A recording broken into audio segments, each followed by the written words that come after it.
Mr. Olympia competitors. Rolly Winkler up all the way from Carousel. Rolly actually came on the scene by winning the Amateur Arnold Classic. He's since gone on to win over in Finland. He's won a few different competitions on the road, continually just getting bigger every single year. The one thing that we have to be careful of is losing the definition.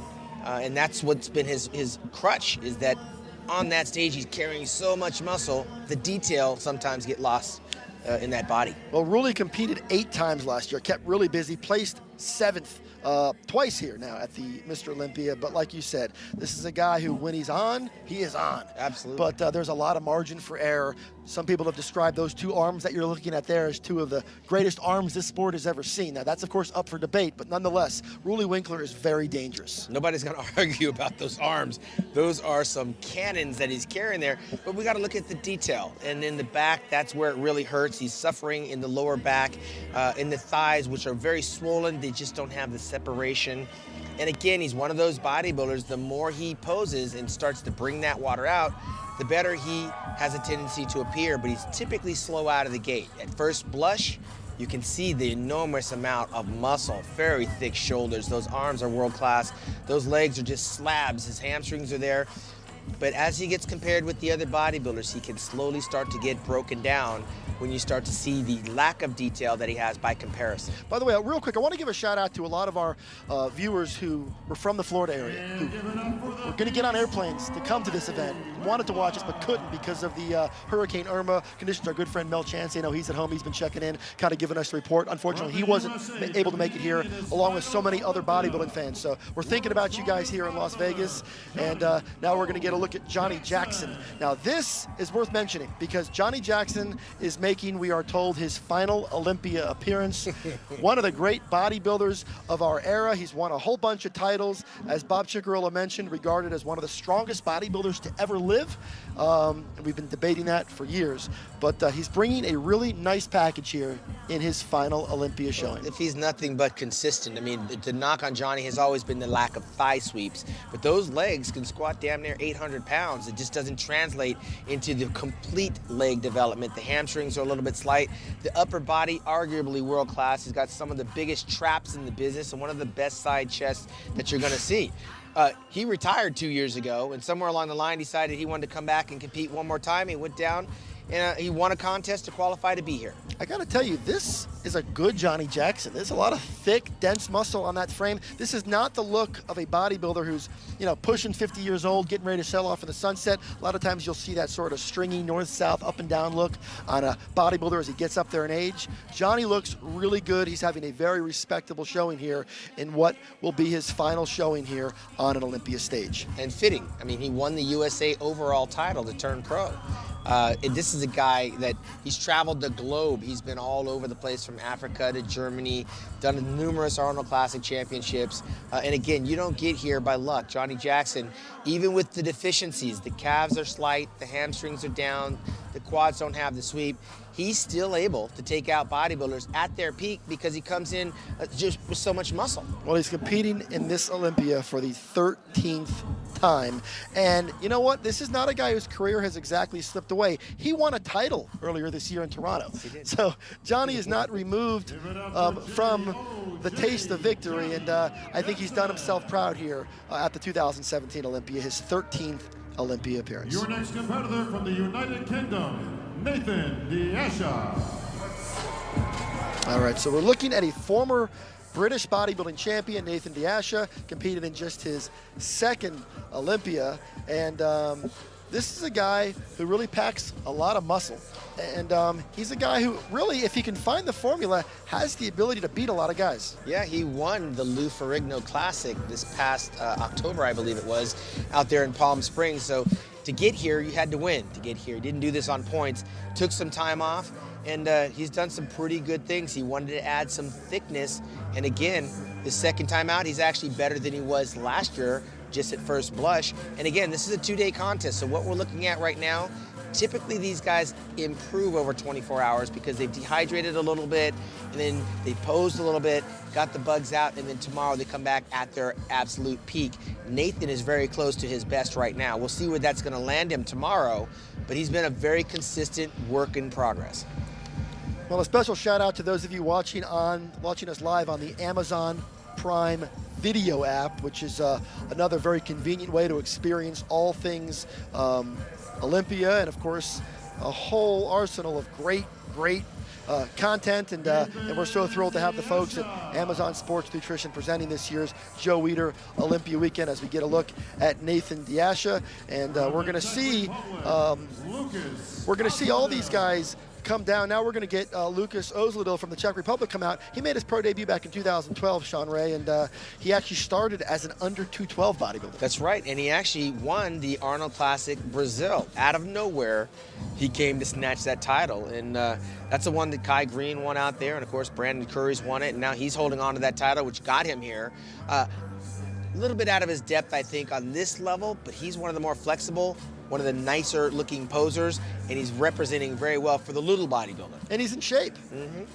That's what he won the Brazil show, is his conditioning. He does get in some pretty good shape. Look at the hamstrings hanging off the glutes there.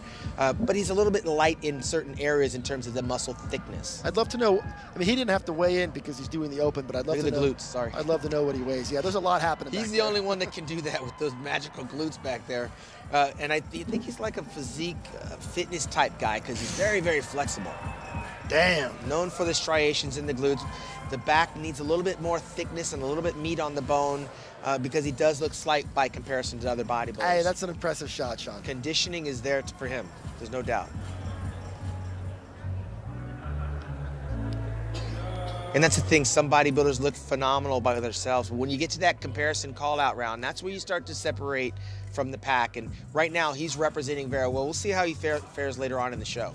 And just to mention it, the judging now turns over to our head judge, Steve Weinberger, who, along with the panel, will take these folks through their individuals, and then eventually we will see them compared. And Sean Ray, you've said this many times, any bodybuilder, or most bodybuilders, can look great by themselves. You know, the real test is when they're stood beside each other and put through those comparisons. But Lucas should feel very proud about his preparation, because it looks like he did just about everything he could do with what he has to work with. Sure. Yeah, and that's it. I mean, you can only go so far with what you have. You can't knock the guy. I mean, this is the world's best, the creme de la creme, and he's representing the Czech Republic. I'm not sure who the last guy from the Czech Republic was. It's been many years since we have a Czech bodybuilder on this level of competition, so congratulations to Lucas.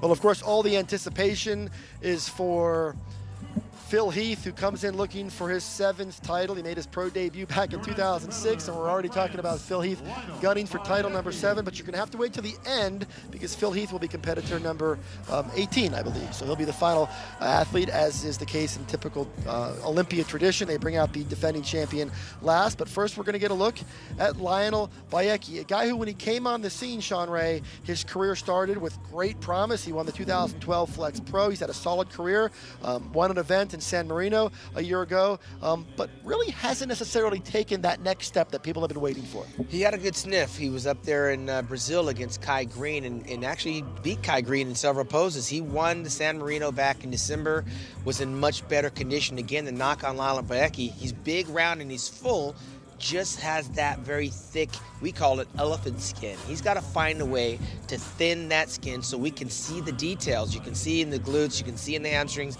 and the lower back. He's a little bit watery, a little bit soft by comparison to Lucas, and that's going to hurt him as he gets up there against guys like Phil. The back still has this nice little film of water. That should be gone by, at this stage, it should be gone. But I do know that he planned on competing in the spring, had some health issues, had a bout of pneumonia, I believe it was, and he had to back off his training. So this wasn't a complete, consistent 9-month run up to this show from January. He had to take a little bit of time off, and that hurts him because he was qualified. He wasn't going to back out of this opportunity. And this is a version of Lionel Bayecki that will struggle in this contest. He's, like you said, he's carrying a layer of water, especially in the lower half, and that's going to make it very difficult to compete with guys named Dexter Jackson and Sean Roden and some of these guys who really have mastered the art of getting their physiques ready to peak at exactly the right time. But nonetheless, France should be very proud of their champion, Lionel Bayeki, who comes back here to the Olympia once again. France had a few good guys. They had the late Serge Nubret, and of course France's Ben Fado. We can't go without mentioning those guys who both competed on the Olympia stage, and this is the latest Frenchman to come over here and do it once again.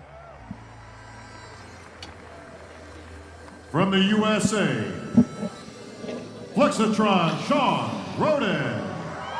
Nara, well, here is a physique that a lot of people have been waiting to see with great anticipation. He was a runner-up here a year ago. There's been so much anticipation because there's been a lot of rumblings that this is going to be a far more formidable athlete than we even saw here a year ago, as Sean Roden looks to take out the champ. And from the front, Sean Roden is always impressive. Sean Ray, the question is, what's going to happen when he turns around? Well, and that's the thing. He's not as impressive from the back. And right now, just at first glance, there's a little bit of water hanging on there.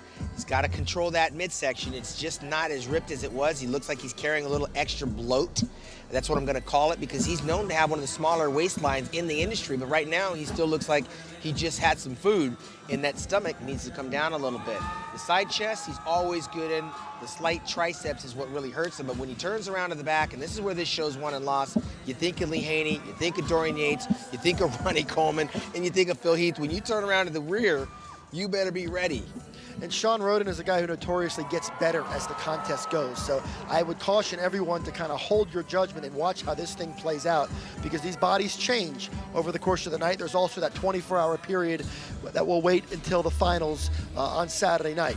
But now we're Sean Ray, we're getting our first look at the back shots of Sean Roden. That's the one that we knew would have to improve for him to take that next step. So I'll ask you, has it improved? Well, I mean, not to the degree that Phil Heath is up there with and Dexter Jackson. And again, Sean says it takes more than just the back, but the lower back especially is a very weak area for Sean. And again, if he's not razor sharp, and he looks to be a little bit heavier than he was a year ago, and I bet he probably would say that he is, but I don't know that that's going to work in his favor. Again, Dexter could be heavier and Phil could be heavier. There's improvements back there, Sean. This might not be a good enough back shot to win an Olympia, but I'd say he's lived up to his promise to make some improvements. And what shouldn't be lost in all of this, and it's easy to forget it, when we talk about Sean Roden, we're talking about a guy who for 5 years in a row has been top 4 at this contest. This guy's trying to put together a Sean Ray type of streak of being an elite bodybuilder for a long time. And he took a 7-year break before he came back and won the North Americans to actually turn pro to take care of his ailing father. So he's had a very good run. The king of the gym, Josh Lenardowitz. We're getting our first look at Australia's own Josh Lenardowitz, fast becoming one of the most popular bodybuilders on the planet. He is the pride of Australia. He already has 3 pro wins to his credit. He won just about a month ago in Tampa, and then shortly after that, he stumbled on a horrific, tragic situation when a guy he was living with named Dallas McCarver tragically and unexpectedly died almost in his presence. It was an unbelievable thing. Josh discovered Dallas and called 911. The story has been well documented. What Josh has endured over the last month is more than any bodybuilder should have to endure preparing for a contest of this magnitude. And Sean Ray, it is not only remarkable how good Josh looks, but it's even more extraordinary what he's had to go through to get to this point. And we do know that the mind is the weakest link when it comes down to this level of preparation. Some guys like Brandon Curry left his family for 3 months to go to Kuwait to train, while this guy was battling to keep his friend alive to no avail. He won the Tampa Pro and was on the highest of highs in early August, and by the time the rubber met the road, he was there at a funeral service. So it's amazing that he's here. He's from Australia, so he's been here ever since he won the Tampa Pro and had to endure a whole lot more than most of these guys. And I know Josh was dedicating this weekend to Dallas McCarver. And by the way, for those of you guys who aren't up on the story, we're talking about a 26-year-old bodybuilder with incredible promise who tragically had his life end just a few short weeks ago. And it was really a situation that rocked the bodybuilding world. So Josh, we're happy that you could make it to the stage. And of course, our thoughts are with Dallas, his fans and his family and friends who continue to grieve just an awful situation. And it really has cast a cloud over really so much of this weekend because everybody misses Dallas here in Las Vegas. And Josh is representing Dallas, so kudos to him, and that memory will not be long forgotten. And this guy right here, your reigning Arnold Classic champion, Big Mac, the military man, looks like he lost a bit of his polish from the Arnold Classic. Definitely hit his peak back in March. It doesn't translate here in September. However, the lines are there. We talked about Classic and all that good stuff. This is the guy that could easily win this contest if he nailed his condition here in Las Vegas. But I think he's at a disadvantage because I think what happens is he does everything he can in March and he can't hang on here in September. But let's see how it plays out as the night progresses. Cedric McMillan has become just a real favorite among the fans. No doubt. He came on and he was viewed as a legitimate Olympia, future Mr. Olympia, and I think that moniker still holds true. Cedric has the potential of being great. I don't know if he's going to be good enough tonight to sort of crack through and get to that next level, but if momentum is such a thing, he is the reigning Arnold Classic champion, so he does come in with some real momentum. People saw that playful on-stage presence between he and Arnold Schwarzenegger in Columbus earlier this year. Cedric McMillan always says the right thing. He has a lot of fun up there on that stage, and he seems to really enjoy doing the business of bodybuilding. He brought Classic back to this level of competition on the open side because he's a big man. He's 6'1", 280 pounds. It's hard to rip it up, and you want to see a guy ripped up on stage. But I will say this. Cedric McMillan wants to be viewed in that top group as among the world's elite. He is. His highest Olympia finishes are 7th and 12th. So a lot of people feel that for him to take that next level, he's got to come here on this stage and he's got to put up. Right. And it's hard to do when you peak in March. But he looked respectable so far. I can't wait to see him in the comparisons.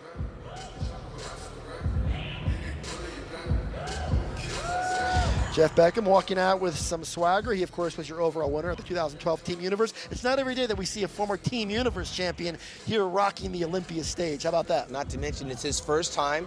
The guy got here on points. He did the business. To get here on points means you got to compete often and you got to compete a lot, and we all know how hard that is. So we don't expect him to be shredded. He is a taller bodybuilder in the lines of Cedric McMillan. You can clearly see the size differences between him and Cedric, the chest most notably. But this is a guy that said, you know what, I'm qualifying, I'm going. This for him is a dream come true regardless of how he places. And it's so great that you said that, Sean, because the Olympia, to some guys, it's not just about being here to win a title. It's about being in the All-Star game, right? I mean, this is where all the greats are. So you want to be on this stage. And for a guy like Jeff, you can be sure as he looks around and he's pumping up backstage and he's a few feet from Phil Heath and he's got Dexter Jackson to his right and Sean Roden to his left.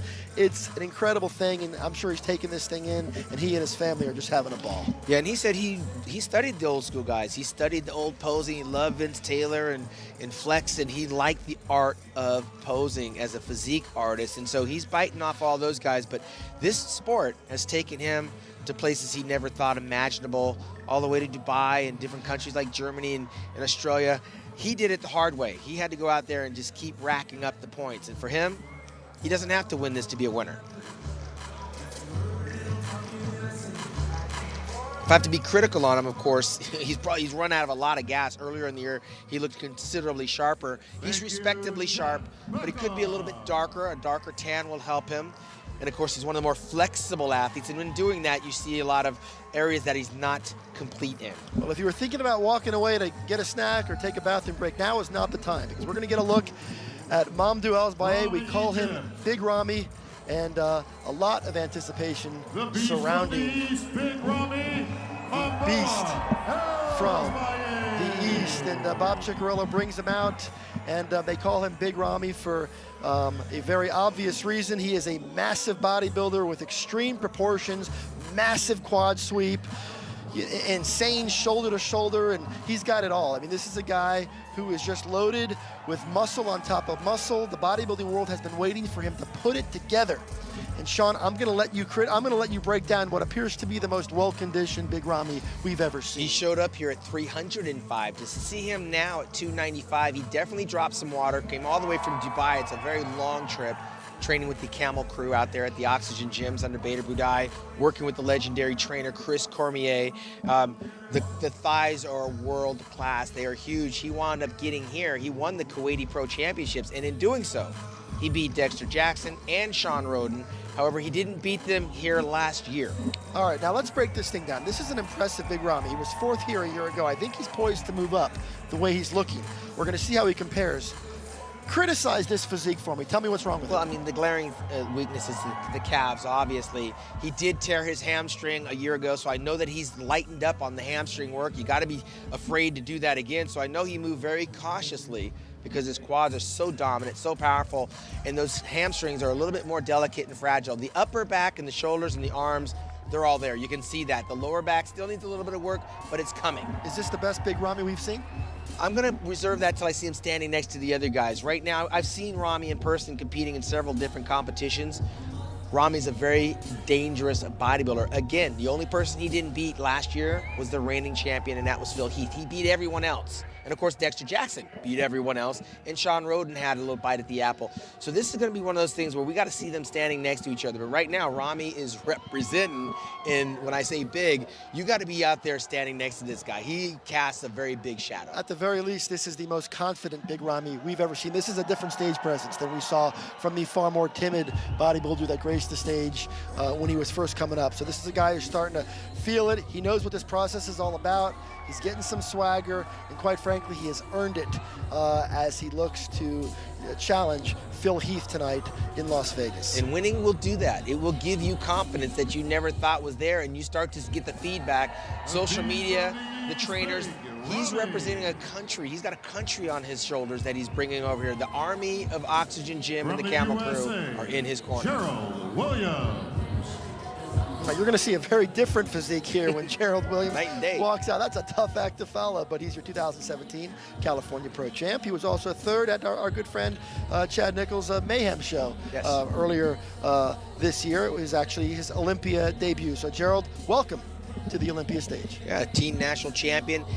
His arms are really his weakness, his flaw. He looks like an athlete, the very, very tiny waist, but he doesn't have the Olympia arms. And this is a show where you have to have those arms. He's a little bit slight. This contest is way out of his league, but he got here the way that everybody else has to get here, and that's by winning. Now, that being said, this Olympia experience will transpire to his next competition that he goes after for the paycheck. Being an Olympian is not an easy thing to do. He deserves to be here, but he's got a long way to go to actually be considered a threat. But we saw what Johnny Jackson did. He built a career 1 year at a time, and he's competing in his 13th Olympia. This is a young man. He's got a real job. He does a lot of real world stuff, and yet he found a way to qualify, picked the right show, and he's here.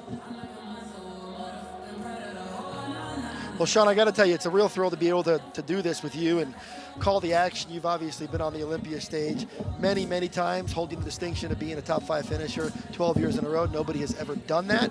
And it's a real sense of history when we're able to have you along for the ride and the coverage team. You always do a great job. Give us a sense for what this Olympia has become, because it's taken on so many different changes, so many different forms, and you've kind of seen it every step of the way. It seems a lot more inclusive. I mean, when I was there, the top 10 guys, everybody seemed to have a bite at the apple. Everyone was a superstar. And here you got a nice blend of veterans with Dexter and the fresh meat, like Lionel Bayek and Gerald Williams. These are young guys, Jocelyn Arkowitz. Those are guys we'll be talking about 5 years from now when we're not talking about Dexter Jackson. Speaking of older bodybuilders, the Dominican Dominator, this guy's built a career right here on this bodybuilding stage. What's amazing is, as we look at Victor Martinez, who, by the way, looks much better than he did when he was here a year ago. We are talking about a guy, let's get some perspective. 10 years ago tonight, this is a guy that a lot of people felt won this contest. I was here and I agree. Yeah, a lot of people felt when he showed down with Jay Cutler in 2007 that he could have won that title. Here we are 10 years later, and Victor Martinez is still doing it. He's, of course, a former Arnold Classic champion. He got here by winning earlier this year at that Mayhem Pro that I mentioned earlier. And Victor Martinez has done himself and his fans very proud with this showing. And a lot has happened in those 10 years. Victor was sitting in a jail cell on immigration issues for almost 7 or 8 months in the midst of all of that. Came out almost a shell of a man and rebuilt his body. Not only that, but he came back and he started winning. I mean, he won the Baltimore Pro Championships. He won the Muscle Mayhem to get here. And so Talk about a guy that's had adversity thrown at him and just shoves it off and keeps coming back. That 2007 defeat to Jay Cutler is a career ender for some people. I know Bertil Fox in '83, he got 5th place. He was never the same. Mike Mincer in Australia, never the same after Arnold. This guy came back.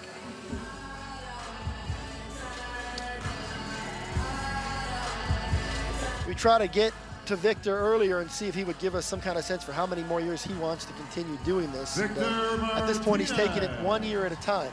But for Victor Martinez, I will tell you this, and I've covered hundreds and hundreds, if not thousands, of bodybuilders. Victor Martinez has been one of the great stories, one of the great athletes that I've had the privilege of covering throughout the entirety of his 17 years in the pro ranks.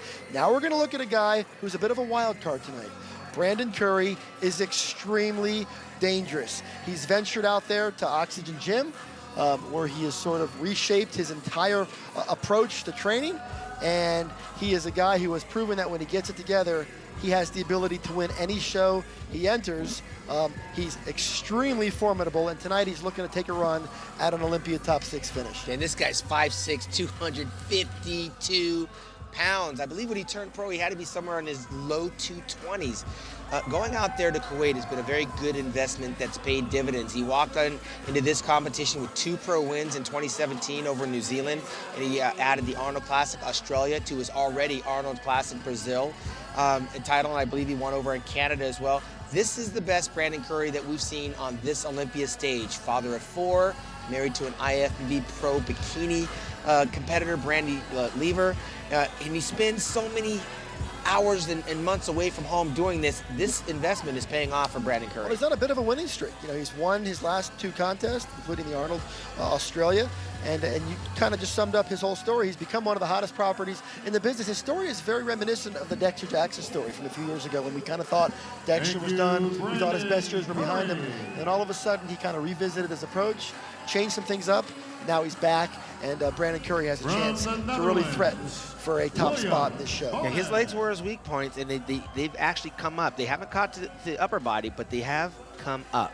I was about to say that Brandon Curry has a chance to be this year's William Bonac. Speaking of William Bonac, last year's, really one of the biggest stories of last year's Olympia. He's now has 6 pro wins to his credit. He was 5th here a year ago, kind of snuck up on everybody, but you can be sure, Sean Ray, that he isn't sneaking up on anybody this year. He is a known commodity coming into the 2017. Yeah, the guys are fully aware of William Bonac's got a few pro wins under his belt.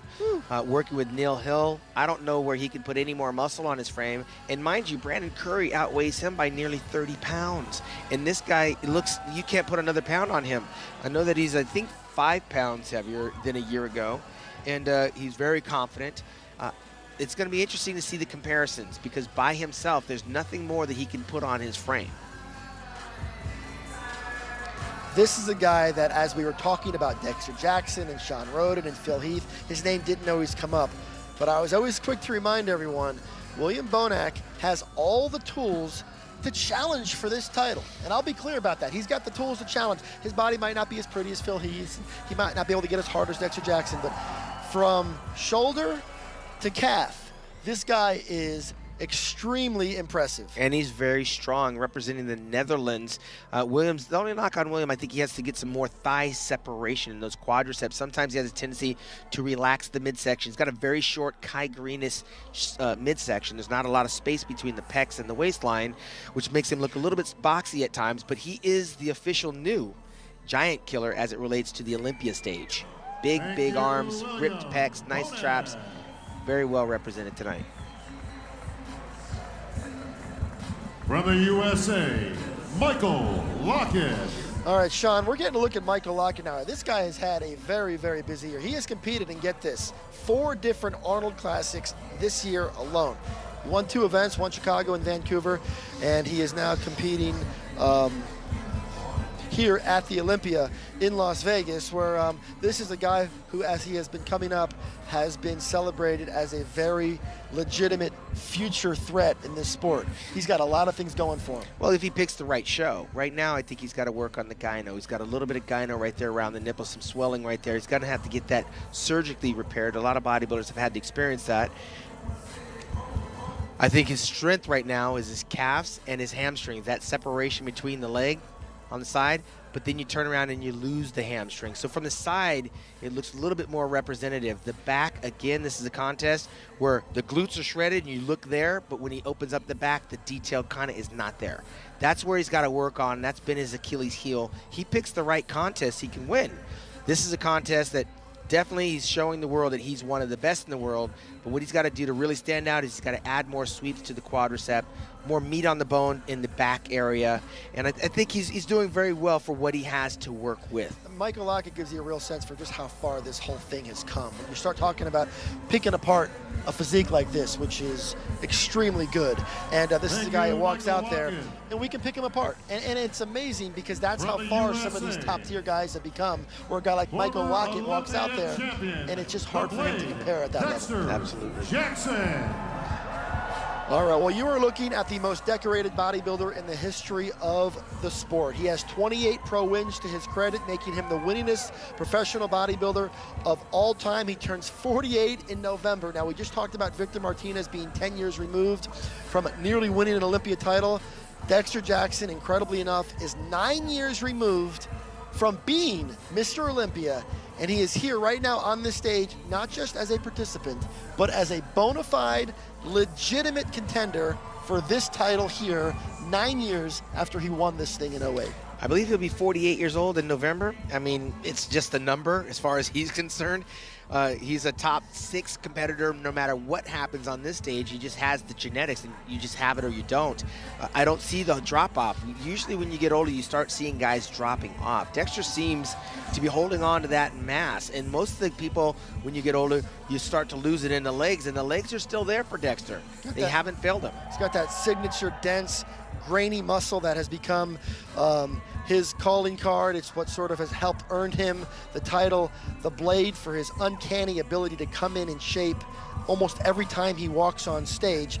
All the talk this year, and Dexter was very open about it, was his added size. He was very quick to boast about the added muscle. He had reported getting up to as heavy as, 260 pounds at points throughout this year. Yeah. And the question is, are you seeing that added size translate here tonight? I'm definitely not seeing a diminished size factor. I'm not sure if he looks that much wow factor big, but he looks like Dexter is a study of consistency. He doesn't change a lot from year to year. I think you hit the point where you know what to expect from Dexter. The calves are never going to be what they should be, but he still finds a way to highlight the traps, highlight the delts, highlight the pecs and the shoulders. He does the best with what he has to work with, better than anybody else, which is why he's still here. Mad Max Charles. All right, well, 4 years ago, Max Charles won himself a USA title, of course, the same title held by our reigning champion, Phil Heath. He has now competing for the 4th time this year, so Max Charles has kept busy. One of those events was in Columbus at the Arnold Classic, where he scored a top 3 finish, sort of putting himself on the bodybuilding map. Yeah, he was actually leading Dallas McCarver right behind Brandon Curry in the Australia show before Dallas had some complications. Max looks tired here. I saw him earlier in the year in the spring. The stomach is just not there. The detail's not there. The quads don't have the separation. He wanted to be in this contest, and sometimes you do it because you love it, but at the same time, it doesn't translate physically. And right now, what we're seeing is a physique that's a little bit tired. I'm sure Max is looking forward to a nice long off season. He said his preparation started in December, so he's literally been on one since December, and here we are towards the tail end of September. All right, you're watching Amazon Sports Nutrition's presentation of Joe Weider's Olympia Fitness and Performance Weekend. We are going through our first look at our 18 Mr. Olympia competitors. Dan Solomon along with Sean Ray. And in just a moment, we're going to get a look at your 6-time defending reigning champion, Phil Heath. And of course, all eyes are on Phil as he looks to equal the mark of the great Arnold Schwarzenegger and pick up a 7th Sandow Trophy. Based on the way a few of these guys have come in so far, it's not going to be an easy title for him, But if Phil is able to bring to the stage what we know he can, it almost becomes a foregone conclusion. Having said that, the opportunity to see Dexter Jackson and Sean Roden flanked on either side of Phil is sort of what we're all waiting for. And I got to be honest with you, I think this contest goes beyond those three. It does. The X Factor is going to be Big Rami, and of course the Pocket Rocket, William Bonek. One of the guys won't be there, will be Max Charles. Again, he just doesn't have the detail to be competitive, and we've seen him much harder, much more separated, especially in the spring. So Max is going to be along for the ride here tonight. But yeah, all eyes are on Mr. Consistency, and that would be Phil. And your final competitor. From the USA is your 6-time reigning and defending Olympia champion, the Gift, Phil Heath. Sean, 11 years ago at your event in Colorado at the Sean Ray Classic, a young man named Phil Heath, who was competing in his hometown that night, made his professional debut. He wowed the crowd. It was a victorious debut. He won a week later in New York, and so began one of the most illustrious careers this sport has ever known. He has since gone on to win the Olympia 6 times, and tonight he's gunning for number 7. He and his trainer, Hani Rambod, have put in the work. They devised a plan, so I'm going to let you, Sean Ray, be the first here in 2017 to assess this version of Phil Heath. It was a long time ago, Dan. Phil has done many things in those 11 years with what he has to work with, and mind you, he didn't wake up and become Mr. Olympia overnight. He put in the work. He won that junior national title. Wound up coming up winning the USA's right here in Las Vegas, and he's plotted his way. I believe he started off in the Mr. Olympia not as Mr. Olympia. He was 4th place, worked his way up to first runner-up behind Jay Cutler, and ultimately grabbed the title, and here he is. And so far, I got no complaints. And again, from the back, this is where these shows are won and lost. Those hamstrings, that back, I haven't seen anybody matching him in this. Yeah, it really is a winning formula. It's just a level of dimension that most guys just really in the history of the sport haven't been able to bring to the stage. It is eye-popping, jaw-dropping muscle as Phil Heath gets the crowd behind him, and it's really fun watching Phil sort of evolve as a professional. The way he takes the stage, the way he commands the stage, he hits his shots. He knows what he's here to do. This is very much a workman-like business trip for Phil Heath, and he's here to continue his reign atop the sport. But make no mistake about it, each year it's a different look for Phil. Olympia champion, Phil Heath. I appreciate it. All right, we're back and we're continuing our prejudging round here at the Mr. Olympia. It is a night of champions so far. We have crowned 3. Breon Angeli, the Classic Physique champion. Oksana Grishina takes the Fitness Olympia title. And Sydney Gillen is your champion of the 2017 Figure Olympia. And we are going to soon learn how this Mr. Olympia is going to play out. But of course, we will not know that outcome until tomorrow night's finals. But first things first, we have to put these guys through the rigors of comparison. And you can be sure Steve Weinberger is going to make these gentlemen work. And I mean, Steve can look at these guys pretty much like I can, Dan, and know who's going to wind up where in terms of these call-outs. The fans are definitely interested in seeing their fan favorite standing next to the better guys. Right now, I think Phil's still in the lead. I mean, I just didn't see anybody stand up to him from the back. I want to see what they look like next to him in the front. Phil looked a little bit heavy in the midsection. He's got to be careful in between poses. You let that stomach out, and everybody's going to be looking at it. And him being a champion, he needs to be acutely aware that that midsection has got to be tucked away, along with Sean Roden, when the time comes, especially in the transitional poses. Now you're going to be standing next to guys that potentially can either out-muscle you or be in better condition than you. And if you want to stand out, you've got to make sure that you look at your best when you're in those comparison rounds. Now, Sean, just to be clear, what we're looking at here, this is not a call-out. These are the numerical comparison portion of the judging, where they bring them out. You're looking at competitor 7 through 12, and they are being put through 7 through 11, and they bring them out that way. So this is not to be read into at this point. No, what this does is give the judges one quick look at what they think they're going to want to see compared next to each other. And this is a very important round, although a lot of people think it's meaningless. The judges have to see you in these quarter turns when you're not, flexing on a double bicep. And by the way, you guys just saw at the lower portion of the screen the various commentators. We are actually presenting this event worldwide in multiple languages. So we are extremely proud of the global participation by all of our various partners, and really all continents are able to experience this event live as we watch it here play out in Las Vegas. This sport has become just an international phenomenon, and the fact that our friends at Amazon.com have sort of helped us bring this thing to the world is an incredible thing, and I know the fans around the world appreciate it. Absolutely, Dan. Supply and demand. This is happening in every little nook and corner of the world. I had the chance to go to China this past February, and it was amazing, the reception for the knowledge, just for the education. They are tuned in. They're all paying attention to their health. They're paying attention to supplements as well as competition. So the world is a fit place, and Joe Weider predicted that back when he started this thing on this global expansion with his brother Ben. And Amazon.com is definitely paying it forward by sharing this with the rest of the world.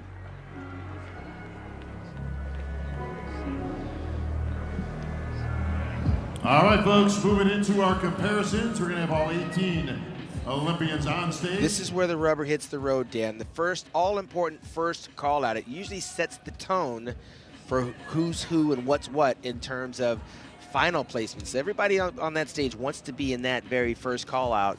Naturally, if Phil Heath's name is called out, you want to be standing next to Phil Heath. Funny, I interviewed Steve Weinberger a short while ago over at digitalmuscle.com, and when I did that, I asked him about that responsibility, that pressure of being the voice that gives the most coveted call out of the year, that coveted Olympia first call out. The bodybuilders train all year trying to be in that first group. Right now, Steve Weinberger is gathering the opinions of his panel, but it's his voice that's going to tell these gentlemen who that first group he wants to look at, and you're going to hear it right now. Dexter and Phil. It's a lot of guys to be calling out in the first call out.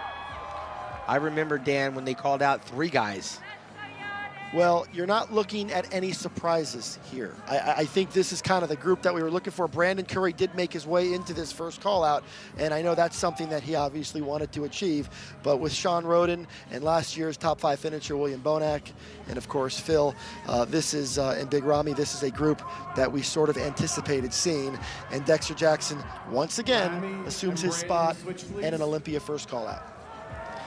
And right away, they're moving Big Ramy in close next to Phil Heath, and Phil's like, bring it on. Phil's not shy with 6 Olympia titles at home on his mantle. And of course, these guys are all nipping at his heels.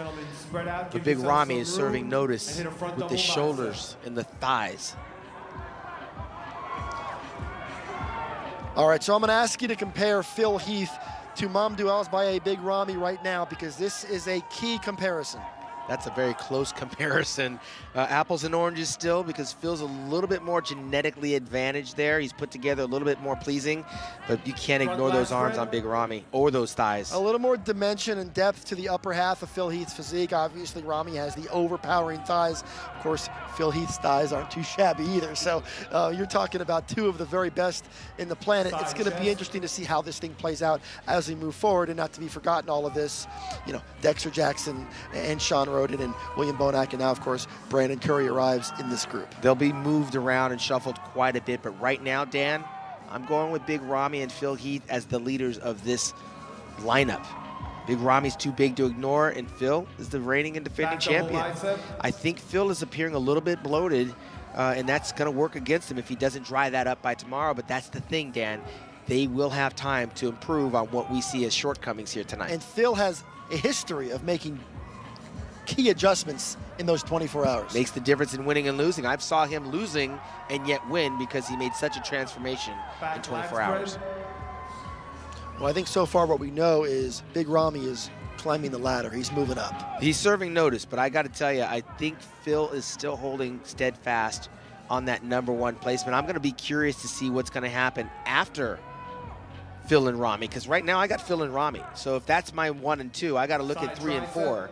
And let's look at Ramy and Dexter, because Dexter outconditions Big Ramy all day. He does. And so it's funny because we're always, we're quick right now. We're jumping right on the Ramy train. But right next to Big Ramy, to his left, is Dexter Jackson, which brings a completely different look. So I think we owe it to the process to compare these guys appropriately. Absolutely. William and And Robbie when they start to switch. change them around, we'll start changing our appearances That's right. accordingly, because that's what the call-out's for. So now William Bonak's going to get the opportunity Gentlemen to of stand to the Domino's left of the thighs. champion. I don't know that William Bonak has the size just yet to stand next to Phil or Big Rami. But Rami does look a little bit flat. He could have a little bit more oil on his body to shine just a little bit more. All these guys are going to look Your favorite most considerably muscular. better by tomorrow after they get done posing. But Phil, you see the water coming out on Phil's chest. As he starts to shine, we're seeing the sweat come out. That's the water that you can hold subcutaneously under your skin. Brandon, he's not sweating. Big Rami is not sweating. That's because they've dried out as much as they can. Phil looks like a little bit raw to retentive, especially in the midsection. Relax. It's coming out on the chest, Dexter, shoulders, and William, arms. Phil, and Rami back in line, please. Rolly, Nathan, Josh, and Cedric, come join us. Dexter, William Bonak, Phil Heath, and Big Rami were sent back in line, which gives us our first sort of tip of the hand as to what head judge Steve Weinberger is thinking. It's not just him, it's the collectively, and I Sure. think that's appropriate. I was looking at the exact same thing. I mean, William Bonak moved up as far as I'm concerned. He was 5th a year ago. They took the top 4 and set them aside. Now, this is where the contest is, because I think that top 4 actually set themselves apart. And Nathan Sean and Roden John switch. is not a happy camper right here, but it's a warranted situation. Sean didn't have what he had a year ago. Last year's first Gentlemen, runner-up, spread you can out, hit a still front see he double relaxes bicep. and the stomach is still, there's a little bit of distension there. And the detail in the quads, he looks to be a heavier bodybuilder than last year, and that doesn't work with a physique like Roden. And when you see the double bicep, it's just not, something's off in that. A year ago, he was on, it's not there. And of course, Brandon Curry has got to be one of the happier bodybuilders, even though he's in call-out number 2. This is a guy, this is his 3rd contest this year.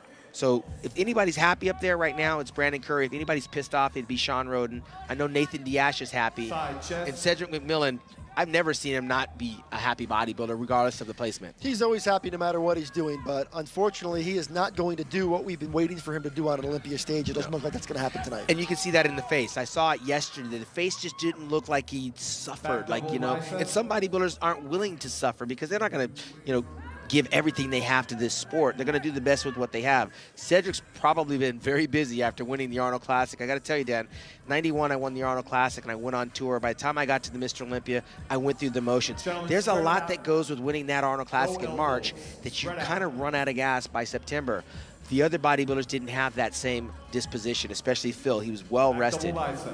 Cedric McMillan right now, his shape is keeping him in this game. And of course, the new trend with technology is these guys will watch themselves on the big monitor as they're hitting these shots. So they are watching this event right along with the rest of you guys here on the big screens here at the Orleans Arena. But I got to tell you, this is where it gets, like you mentioned, Sean Ray, this gets really difficult right now for the judging panel because there's not a lot separating these guys, and it's all about getting into that top 6. That's that elite fraternity over the course of years, that top 6 Side at the tricep. Olympia. Yes. And right now, it's very There's- much up for grabs. And there's 2 guys from this call out that are going to try to move into that top 6. Rolly Winkler looks like he's holding his own, but again, he gets better as he poses. That water's coming out, he gets better. Sometimes he forgets the stomach. Brandon Curry's a guy that could wind up cracking that top 6. And Sean, right now, I just don't see him coming up. Well, it looks like they're going to move Sean into. They're going to swap Nathan and Sean Domino's Roden. and thighs. And Sean Roden's just trying to fight his way back. Yes. And I would say don't give up on Sean Roden yet because he can fight his way into this top group. He is a notorious top 5 finisher here at the Olympia for the last several years. So. That Nathan Diash who got called up into the center, he's a good little bodybuilder from the UK. Again, the lower back needs some work on it, but he's a very complete little bodybuilder. And he is, Steve is putting them to work. He's kind of creating every type of comparison. I know these guys, when it's all said and done, the only complaint we hear is they always say, why didn't you let me stand next to that guy? And I know Right. Steve's Favorite doing everything he most can muscular. right now to make sure that nobody asks that question. And right now these guys are going to hit a most muscular, and we're going to see if we can find some point of difference to separate these guys. Well, it's a pretty big Relax. Gentlemen, hit a front double bicep. deal when you were 2nd in the world a year ago and you're battling to stay in the top 6, Dan. And that's a strong reality for Sean Roden. He's wrestling with that mentally right now because he has no idea what the judges are going to do with him as he's being moved around in this lineup. So every year we look at an Olympia lineup and we'll say who nailed it. And based on what we're seeing so far, if anybody were to ask me who nailed it, I don't know if I have an answer for him. I don't either. I mean, there's a little bit of criticism for all the guys. Again, Phil looked a little bit bloated in the stomach, and he didn't hold it in the transitions. Big Ramy looked a little bit flat, could have had a little bit darker color, could have had a little more shine on his physique. William Bonek looked a little bit tighter than he did last year in certain poses, but not a lot of improvement. I know he's 5 pounds heavier, but not a lot of improvement on William Bonek. I think by default, he's moving up, and Roden is the one that's paying the price. And if you're just joining us here at the Orleans Arena for our coverage of Olympia weekend, that all-important first call-out, the way it played out is Phil Heath, Big Ramy, William Bonek, and Dexter Jackson were sent back in line, which kind of gave us a sense that they are being looked at as the top 4, at least early on in the competition. So if you were kind of waiting to see how this might play out, Phil Heath, Big Ramy, William Bonek, Dexter Jackson seem to have the early look for those top 4. But my guess is Steve is going to continue to make these guys work as he goes a little bit further down the lineup into some of the lower call-outs. And again, Dan, I mean, these guys all won a pro event to be here, with the exception, I believe, on points, Max Charles. And, of course, some of these athletes might have wanted not to come into this contest. We know mentally Josh Lenarkowitz is probably burnt. On one occasion, he qualifies by winning the Tampa Pro, and he's excited about doing the Olympia. The next thing you know, he's at a funeral. Max Charles traveled the globe in order to gather up enough points to be here, along with Jeff Beckham. And, of course, Johnny Jackson comes basically out of retirement to qualify for this contest. He's in the last call-out, but this is a veteran. He's been here 13 years. Where else does he want to be? You know, this might be one of the more impressive last call-outs. We'll see. I mean, there's some really good bodybuilders in this group. So it's great to see just the quality in this Olympia lineup, because when these guys were out there by themselves, these guys look pretty good. Yes, they did. And here we are looking at them in what appears to be a last call-out situation. But you just can't say enough as we sort of process what's played out so far, that Dexter Jackson, at almost 48 years old, is back in what appears to be the Olympia top 4 again. Right, and a couple of his colleagues. You got Victor Martinez. We may be seeing the last of Victor Martinez here at the Olympia, along with Johnny Jackson, both 40-plus-year-old bodybuilders who I don't know how much gas in the tank they have, because they're usually typically up there in the top. I mean, Victor's used to being up in the top, and this is not something that's a pleasant experience for Victor Martinez. Even though he's on that Olympia stage, it's not where he's customarily used to being. Front lat spread.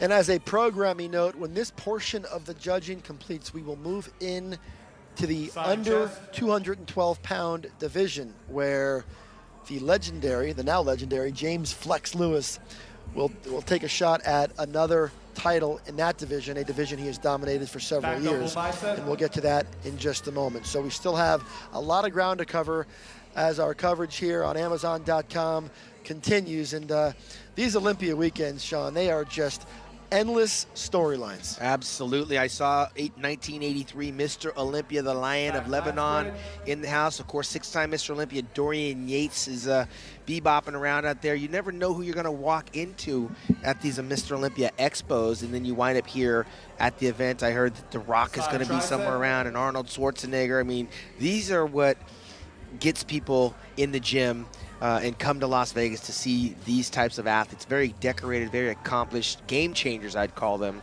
that paved the way for the guys that we're looking at tonight. And you did mention Dwayne "The Rock" Johnson's name. He will be in attendance for tomorrow night's event, so we're excited to welcome Dwayne back to Olympia weekend, where he has suddenly become a big part of the Olympia family, and we're very excited to welcome he and folks at 7 Bucks Productions to Las Vegas to be a big centerpiece here and be a part of the crowning of a new champion. So this sport has been become all about the stars. Arnold, I'm told, will be there, as you mentioned. Betty Weeder, I'm told, will be in town tomorrow as well. And so now we come back, Dan, where the judges take another final look, and this is one of those things where it can really throw a monkey wrench in what we were thinking about, because now you got Dexter in the same call-out as Sean Roden. And, of course, we talked about how improved Nathan Diasha was, and I mentioned how Roland Winkler gets better as he poses, but Brandon Curry he's right there. This is something that he dreamed of. Brandon Curry standing next to Dexter Jackson on the Mr. Olympia stage. I mean, these are two Arnold Classic decorated winners from yesterday's past. The two storylines in this call-out is they're going to make Dexter Jackson fight a little bit more for that spot, and they're also going to give Sean Roden an opportunity to take that spot from the blade. That's what you got to love about the IFBB and Steve Weinberger, making sure everyone's getting that look, getting that comparison. 1 minute, Sean Roden's dejected and Dexter Jackson elated, and now they're standing in the same comparison going, what the hell's going on here? And they had to do this. They couldn't let this thing play out without Sean and Dexter standing next to each other, because those guys have gone toe-to-toe now for a few years. A rivalry has played out with these two guys kind of going back and forth. And, of course, Sean Roden got the best of Dexter a year ago, and you can be sure that among Dexter's objectives is to settle that score this year with Sean Roden. Absolutely. And, again, every bodybuilder that's here feels like they have an equal opportunity to win. Sean Roden was very vocal about coming here to take the title from Phil Heath, and Phil Heath very vocal about not letting anyone take the title. And of course, Dexter Jackson's got the 2008 Sandow Trophy comfortably home on his mantle and would like nothing more than to walk off with the 400,000 plus tomorrow night here at the 53rd Mr. Olympia Championships. So the other takeaway now from this call out is that clearly Big Ramy is in the top 3, but even still, more than that, William Bonac appears to be in the top 3, which is a really big story. Well, Neil Hill, his trainer, we talked yesterday, and he said, look, take it to the house. William's better than he was a year ago, and right now, it sounds like he may be serving notice. 5'6", 229 pounds from the Netherlands. William Bonac is legit. But this is an interesting comparison, Dan, because we can flip some coins here, and things can change on a dime with respect to the different types of physiques that we're looking at. We're looking at an off Sean Roden. We're looking at an older Dexter Jackson, a young, fresh up-and-comer in Nathan Diasher, and, of course, Brandon Curry getting a second re-energized look by way of the Oxygen Gym and the Camel Crew. If those guys weren't there, Brandon Curry's not here. You know, when you look at these guys, this particular call-up, it's really hard for a guy like Rolly Winkler to fit into this group. He becomes the odd man out in a lineup like this. Yeah, because he's got so much muscle. He's kind of boxy. He's got the big arms. He doesn't have the pretty aesthetics. He's going to be standing between Dexter and Sean, two genetic freaks.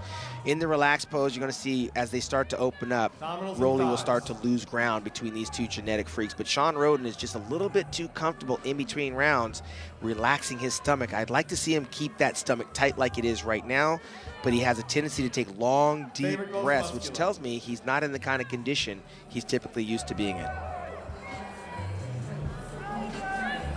That's Rolly's pose right there. I think it's very hard. Dexter Jackson can stand in it, but Rolly, after that, Rolly kind of starts to fade in comparison poses. But that most muscular from Rolly Winkler is damn impressive. It's world class. Spread out, guys. As if the stage isn't big enough, huh, Dan? Hitting elbows. Take a step.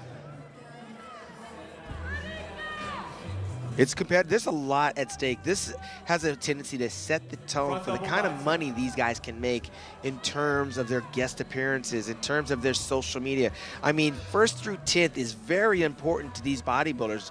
None of them want to lose, but it means something to play 7th, 6th, 5th place in the Mr. Olympia, especially when you're representing other countries. Well, one of the reasons why that 5th place spot is such a coveted spot is because that means you don't have to compete all year. Top 5 at this event qualifies for next year. So they're going to bring out, as we mentioned earlier, Phil Heath, Mamadou Asbaye, Big Ramy, and William Bonac for a top 3 comparison. And it would be reasonable to guess this will probably be our final comparison of this round. It will be, and I doubt that tomorrow anybody's going to make the necessary changes to change what we're looking at right now. Well, what we're looking at is 2 bodybuilders who have moved up.